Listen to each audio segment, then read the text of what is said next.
Maintenant, nous allons vous montrer comment simplement créer votre exploitation et les informations de vos champs dans Telematics. La localisation des exploitations et les données des champs sont utilisées pour plusieurs fonctions de Telematics et pour l'option documentation automatique. En tant qu'entrepreneur, vous pouvez renseigner vos clients avec les informations de leurs exploitations et leurs champs respectifs. Ceci vous permet d'utiliser les rapports résumés ainsi que les exportations Excel pour la facturation. La première étape est d'enregistrer l'exploitation comme une entité organisationnelle. Chaque compte Telematics est considéré par classe comme un client. Un client peut avoir plusieurs fermes. Après avoir ouvert le menu Administration, sélectionnez l'onglet Exploitation. Une liste des exploitations déjà créées s'affiche. Cliquez sur Créer des exploitations dans le coin au haut à droite pour ouvrir une fenêtre qui vous permet d'entrer le nom, la désignation, l'adresse et les dates de validité de votre exploitation. La création de plusieurs exploitations est intéressante par exemple si vous travaillez en tant qu'entrepreneur sur les parcelles d'autres exploitations ou si vous voulez séparer clairement plusieurs secteurs de l'exploitation. Nous allons entrer des données exemples. Sélectionnez-vous comme client. Si votre nom d'utilisateur Telematics que vous utilisez pour ouvrir une session est utilisé pour plusieurs clients, choisissez celui pour lequel vous voulez créer une exploitation. Après avoir fini la création d'exploitation, vous allez créer des sites. Cliquez sur Site dans Administration. Vous arrivez sur un tableau résumant les différents sites enregistrés. Il y a deux types de sites, des champs ou des fermes. L'option Documentation automatique de Telematics ne va pas uniquement enregistrer lorsqu'une machine travaille dans un champ, mais aussi quand une machine bouge d'un lieu à un autre, par exemple d'un champ à une ferme ou d'un champ à un autre.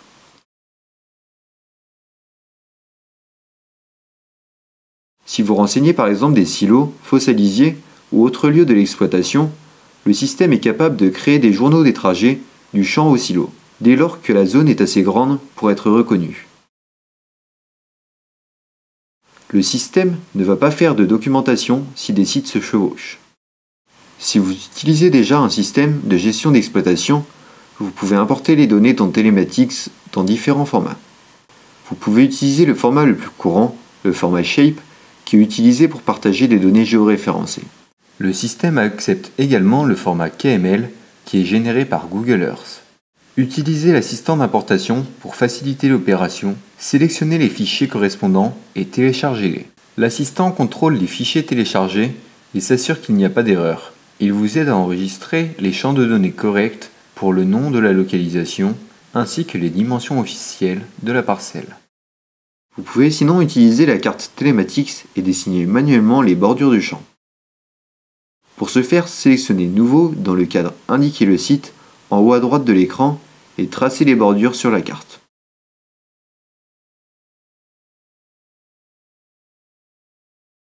Double-cliquez pour finir le dessin. Pour finir la création d'un nouveau site, entrez les données de ce site. Une fois que les sites sont enregistrés, l'option Documentation automatique va alors créer la documentation complète des travaux ainsi que des trajets de votre flotte de machines Telematics. De plus, vous êtes informé au niveau des messages dès que vos machines entrent ou sortent d'un champ ou d'une ferme. Si vous commandez la licence optionnelle Documentation automatique, le système va aussi créer la documentation des travaux dans les champs à partir de l'historique de données disponible. En résumé, la création de champs et de sites de l'exploitation est simple et nécessaire. L'entrée manuelle des données est intuitive et l'option d'import de données existantes depuis une source externe facilite encore plus le processus. La création d'une exploitation et de champs est nécessaire pour que l'option Documentation automatique fonctionne correctement et réduise votre charge de travail.